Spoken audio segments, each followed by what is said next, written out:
तो फ्रेंड्स, स्वागत है आपका मेरे YouTube चैनल सेहत और सौंदर्य पर। तो आज के वीडियो में हम बात करने वाले हैं कि नवरात्रि के दौरान सेक्स करने की अगर इच्छा हो तो क्या करनी चाहिए। तो आइए जान लेते हैं। फ्रेंड्स, नवरात्रि में 9 दिनों तक पूरे विधि विधान से नव दुर्गा की पूजा, उपासना और व्रत किया जाता है।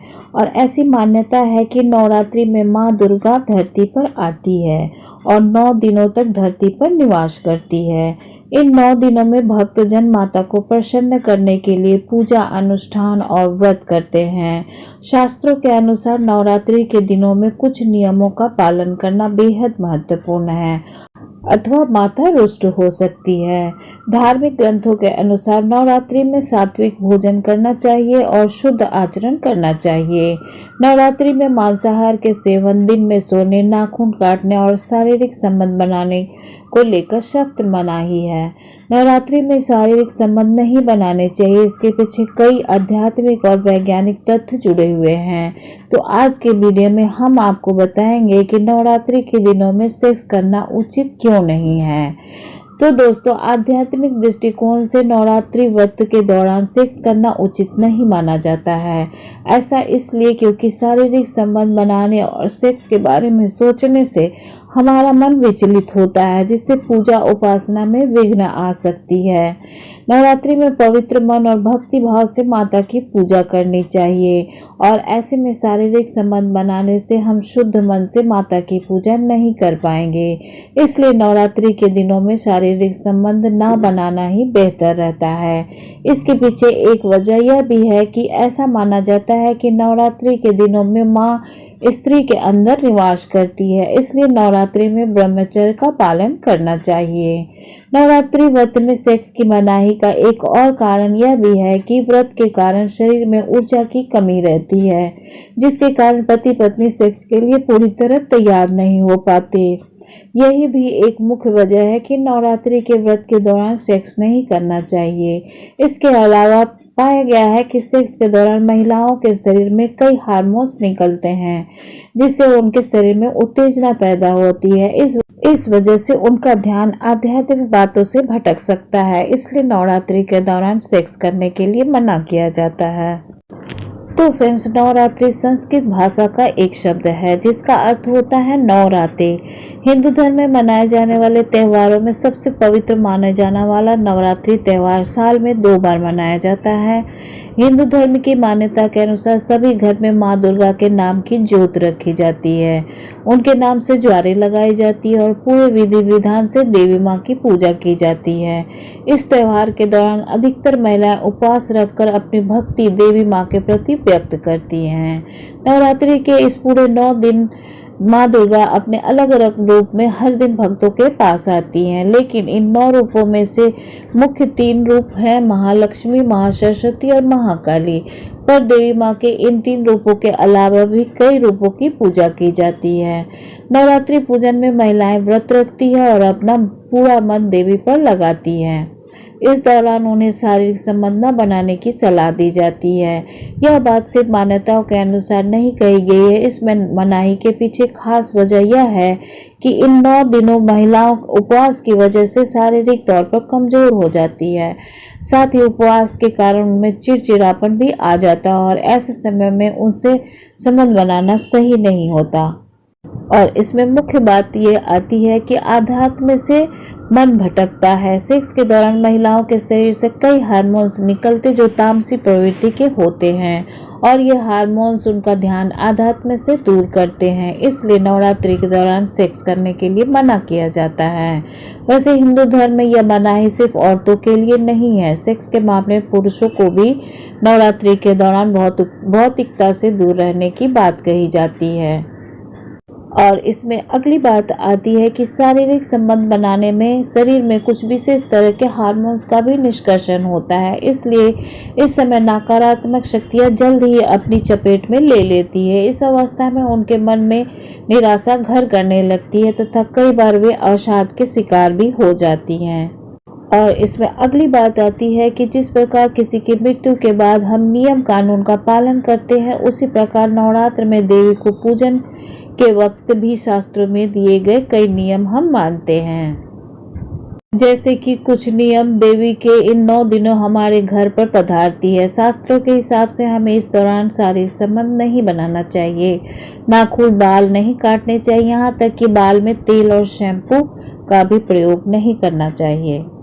और इसमें अगली बेहद महत्वपूर्ण बात ये आती है कि इस दौरान महिलाएं कमजोर हो जाती हैं। उनको न सिर्फ कमजोरी बल्कि चिड़चिड़ाहट भी महसूस होती है। साथ ही साथ पैर, पेट तथा पूरे शरीर में दर्द होता है। इसलिए वास्तव में स्थिति काफी कष्टदायक होती है। इसलिए इस खास वक्त में उनके रहने पर सेक्स करने की मनाही होती है।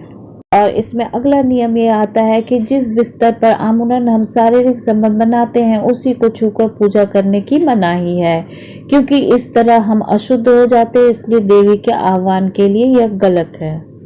और इसमें अगली बात आती है कि हम कम से कम उन 9 दिनों में अपने आप को रोक सकते हैं, क्योंकि इन्हीं दिनों हम स्वयं माँ हमारे घर पधारती है और हम उनका आह्वान करते हैं। तो फ्रेंड्स, नवरात्र को 9 दिनों का हिंदू धर्म में बहुत महत्व है।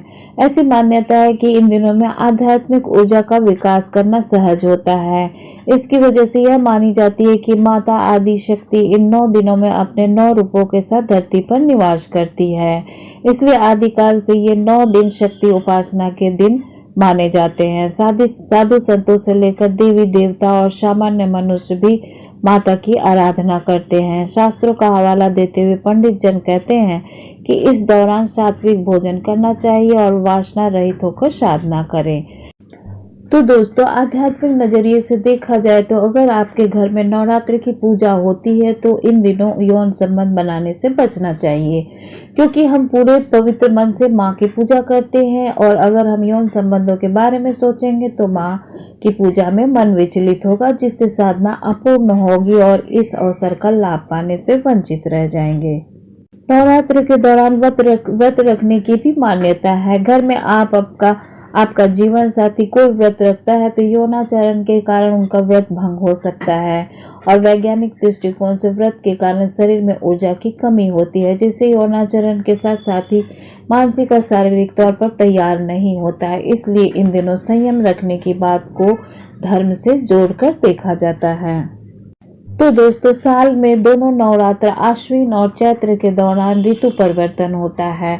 आश्विन नवरात्र के साथ शीत ऋतु का आगमन होता है और चैत्र नवरात्र के साथ ग्रीष्म ऋतु का आगमन होता है। इस तरह नवरात्र ऋतुओं का संक्रमण काल है। ऋषि मुनियों ने आने वाले मौसम के लिए शरीर को तैयार करने के लिए और रोग प्रतिरोधी क्षमता विकसित करने के लिए शरीर को विकार मुक्त बनाने के लिए कहा है। इसके लिए 9 दिनों में व्रत और साधना का विधान बनाया गया है, ताकि शरीर मौसम परिवर्तन से आहार व्यवहार में हो रहे परिवर्तन को समझ सके। इसलिए नवरात्र के दौरान व्रत और यौनाचरण से बचने के लिए कहा गया है।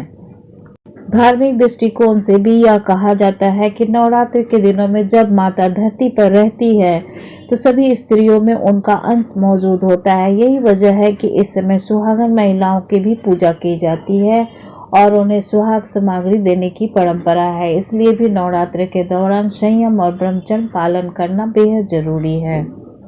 तो फ्रेंड्स, हिंदू धर्म में मनाए जाने वाले त्योहारों में सबसे पवित्र माना जाने वाला नवरात्रि का त्यौहार साल में 2 बार मनाया जाता है।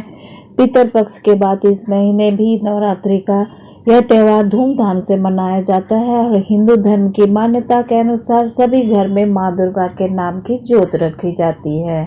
उनके नाम से ज्वारी लगाई जाती है और पूरे विधि विधान से माँ की पूजा होती है। इस त्योहार के दौरान अधिकतर महिलाएं उपवास रख अपनी देवी माँ के प्रति भक्ति व्यक्त करती है। हिंदू मान्यता के अनुसार इन 9 दिन में हर दिन देवी के रूप के लिए बटा हुआ है। नवरात्रि के चौथे, 5वें और 6ठे दिन को धन की देवी लक्ष्मी के लिए समर्पित किया जाता है। इन दिनों यदि महालक्ष्मी की पूजा पूरे भक्ति भाव से करे तो देवी प्रसन्न होकर हमारे जीवन में चल रही हर तरह की आर्थिक समस्या से छुटकारा दिलाती है। 6ठे दिन के बाद 7वें दिन माँ शारदा, या जिन्हें माँ सरस्वती भी कहते हैं, का होता है। ऐसा कहा जाता है कि जब भी व्यक्ति की धन की प्राप्ति होती है तो उसकी बुद्धि संयमित होना बेहद जरूरी है। इसलिए अक्सर देखा गया है कि जब भी किसी व्यक्ति को धन प्राप्ति होती है उसके बाद उसकी बुद्धि भी भ्रष्ट हो जाती है और इसी वजह से 7वें दिन माता सरस्वती की पूजा की जाती है ताकि धन आने के बाद भी बुद्धि शांत और संयमित रहे। तो फ्रेंड्स, वैसे हिंदू धर्म में यह मनाही सिर्फ औरतों के लिए नहीं है। सेक्स के मामले में पुरुषों को भी नवरात्रि के दौरान भौतिकता से दूर रहने की बात कही जाती है।